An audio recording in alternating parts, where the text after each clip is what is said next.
독재자를 제거하면 체제는 무너집니다. 적어도 베네수엘라에서는 그렇게 보였습니다.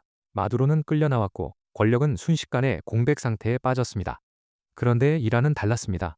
최고 지도자 하메네이는 미 이스라엘 공습으로 사망했지만 이란 체제는 붕괴 대신 더 강경하고 더 위험한 방향으로 치닫기 시작했습니다.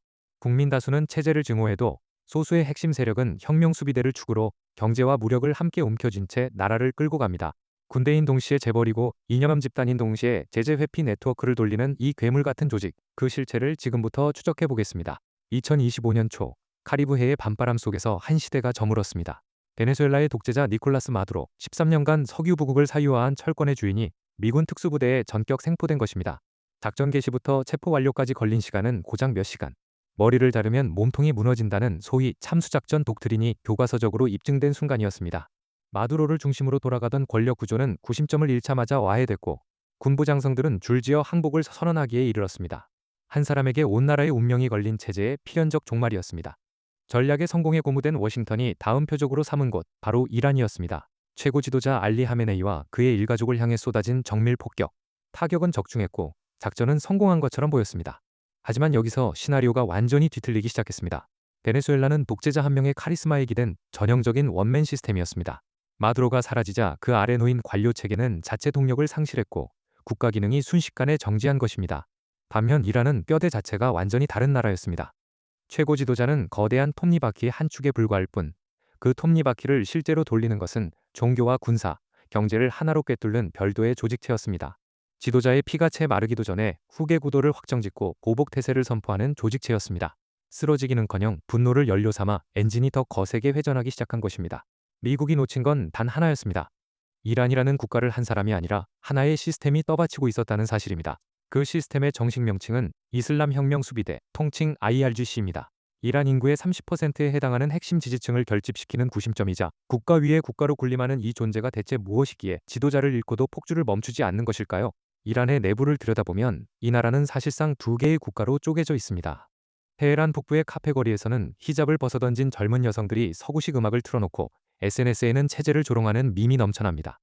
2022년 히잡을 제대로 쓰지 않았다는 이유로 도덕경찰에 체포됐다가 구금 중 숨진 쿠르드계 젊은 여성 마흐사 아미니의 죽음은 이란 국민 다수의 분노가 얼마나 깊은지 보여준 사건이었습니다. 여론조사와 각종 추정치를 종합하면 이란 국민의 약 70%는 현 신정체제에 크고 작은 불만을 품고 있는 것으로 파악됩니다. 10명 중 7이 싫다고 외치는 정권, 상식적으로라면 진작 무너졌어야 할 구조였습니다. 그런데 이 70%의 분노가 왜 혁명으로 이어지지 못하는가? 답은 나머지 30%의 결속력에 있습니다.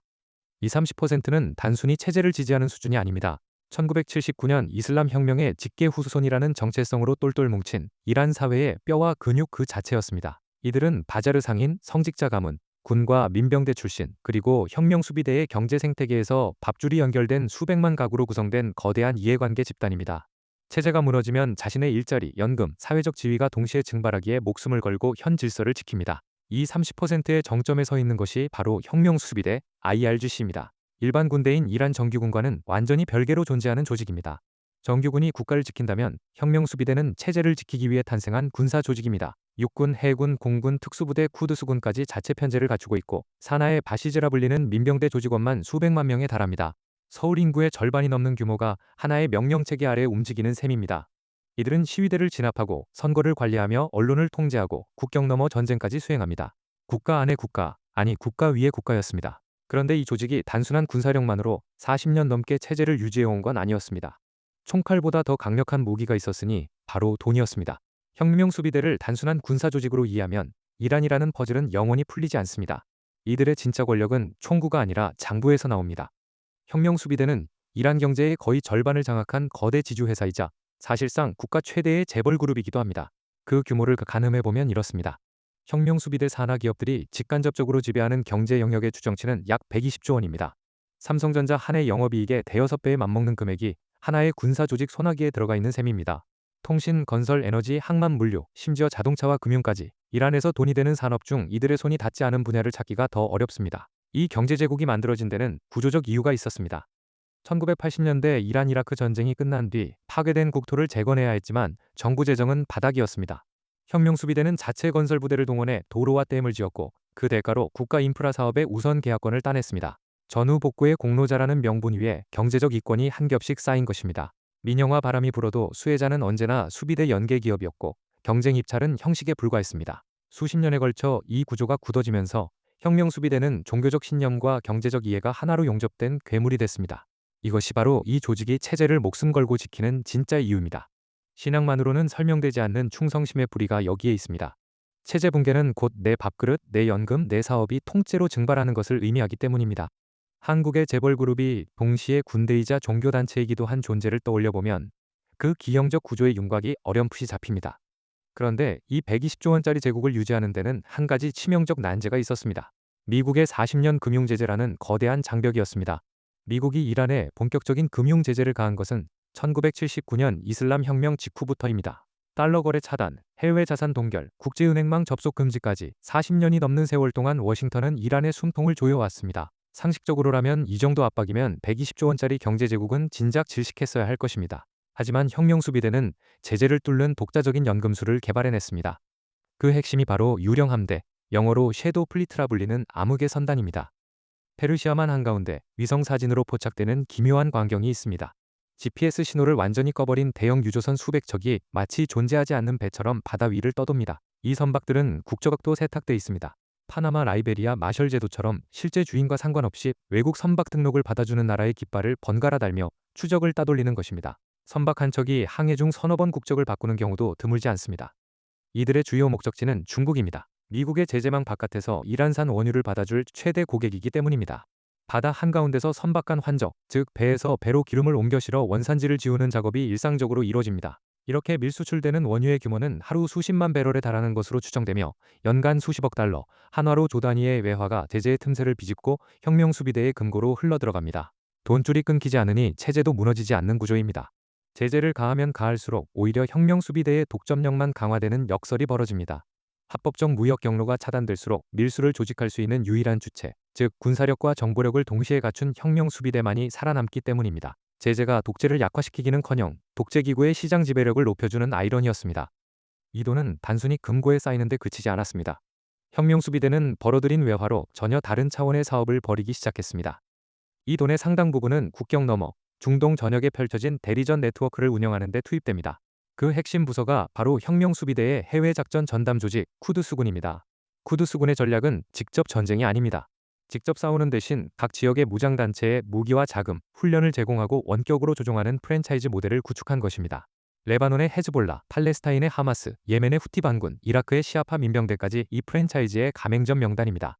본사인 혁명수비대는 가맹점에 무기 키트와 운영 매뉴얼을 내려보내고 각 가맹점은 현지 사정에 맞게 전투를 수행합니다. 이란 본토의 병사는 한 명도 죽지 않으면서 중동 전역에 영향력을 투사하는 구조입니다. 이 프랜차이즈의 최신 히트 상품이 샤헤드 자폭 드론입니다. 한 대 가격이 미국 크루즈 미사일의 100분의 1에도 못 미치는 초저가 무기입니다. 그런데 이 값싼 드론이 수십 수백 대 단위로 때를 지어 날아오면 최첨단 방공망조차 과부하에 걸립니다. 비싼 요격 미사일 한 발로 싸구려 드론 한 대를 잡아야 하는 경제적 역전 현상이 벌어지는 것입니다. 혁명수비대는 이 가성비의 무기를 우크라이나 전쟁에 러시아에까지 공급하며 글로벌 방산 시장의 어둠의 공급망으로 자리 잡았습니다.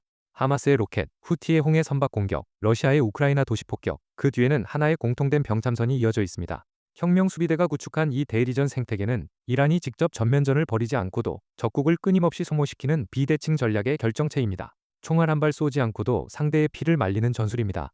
그런데 2025년 미국의 폭격이 이 구조에 예상치 못한 변수를 하나 던졌습니다. 혁명수비대의 군사력과 경제력, 대리전 네트워크는 모두 최고 지도자라는 정점 아래 작동하는 시스템입니다.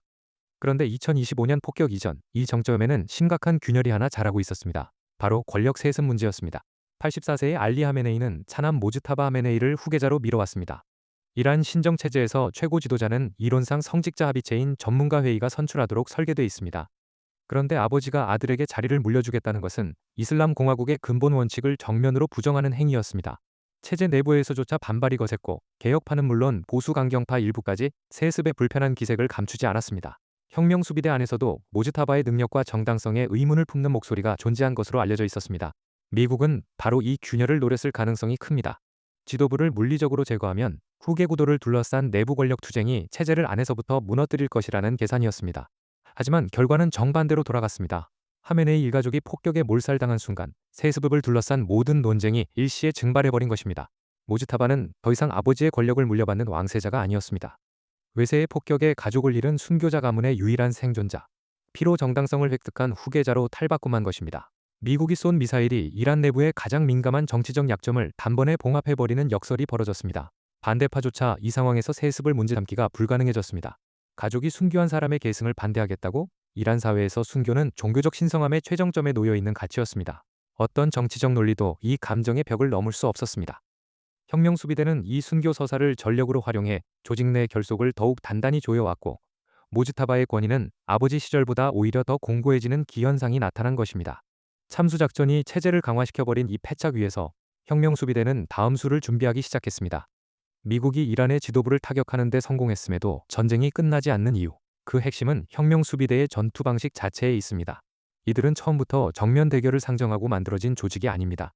뼛속까지 새겨진 건 게릴라의 DNA입니다. 1980년부터 8년간 이어진 이란-이라크 전쟁은 혁명수비대의 원형이 다져진 전장이었습니다. 정규군이 전선에서 밀릴 때 10대 소년들까지 동원해 지뢰밭을 몸으로 돌파하던 광기 어린 전술이 이 조직의 출발점이었습니다. 그 경험은 한 문장으로 압축됩니다. 우리는 적보다 오래 버틸 수 있다. 미국이 베트남에서, 소련이 아프가니스탄에서 배운 것과 똑같은 교훈을 혁명수비대는 창설 초기부터 체득하고 있었던 것입니다. 이 게릴라 DNA가 21세기 기술과 결합하면서 혁명수비대는 미군조차 쉽게 상대할 수 없는 비대칭 전력을 갖추게 됩니다. 페르시아만에는 수백 척의 소형 고속정이 배치돼 있습니다. 한 척강 승조원 서너 명, 미사일 한두 발을 싣고 시속 100km 가까이 달리는 이 보트들은 모기 함대로 불립니다. 항공모함 한 척의 가격이 수조 원에 달하는 미 해군 입장에서 수백 척의 모기가 사방에서 동시에 달려드는 상황은 악몽 그 자체입니다. 여기에 앞서 다룬 샤헤드 드론 수백 대가 하늘에서 동시에 쏟아지면 이른바 벌떼 전술이 완성됩니다. 이 전술의 핵심은 지휘관 몇 명을 잡아도 작동이 멈추지 않는다는 점입니다. 각 소형 전투 단위가 독자적으로 움직이도록 분산 설계돼 있기 때문입니다. 머리를 잘라도 손발이 따로 싸우는 구조, 참수작전이 무력화되는 지점이 바로 여기입니다. 혁명수비대는 전면전에서 미국을 이길 수 없다는 사실을 누구보다 잘 알고 있습니다. 하지만 이길 필요도 없습니다. 지지 않고 버티기만 하면 되는 것입니다. 시간은 언제나 게릴라 편이었으니까요.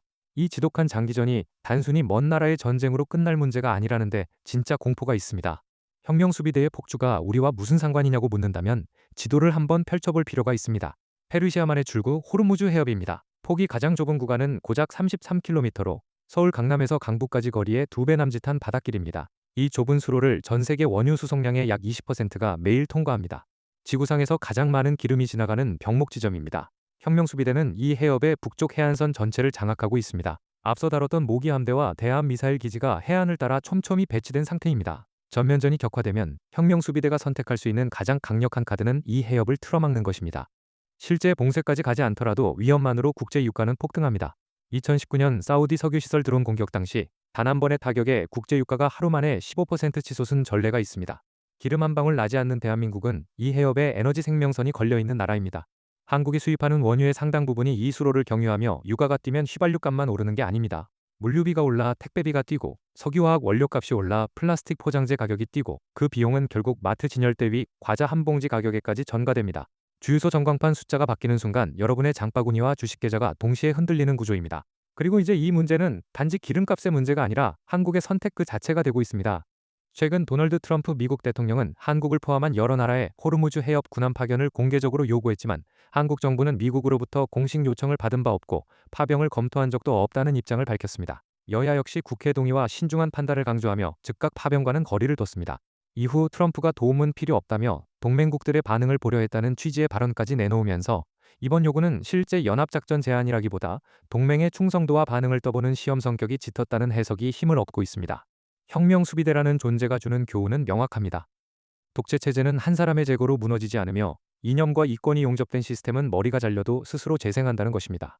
에너지 수입국인 한국에게 이란의 폭주는 남의 나라 뉴스가 아니라 내일 당장 지갑을 위협할 수 있는 현실입니다. 독재와 이권으로 뭉친 이 괴물 같은 집단이 앞으로 어떤 선택을 내릴지, 그리고 그 선택이 우리의 일상에 어떤 파장을 보낼지 생각해볼 문제입니다. 오늘 영상이 재밌으셨다면 구독과 좋아요 부탁드립니다. 다음 영상에서 뵙겠습니다.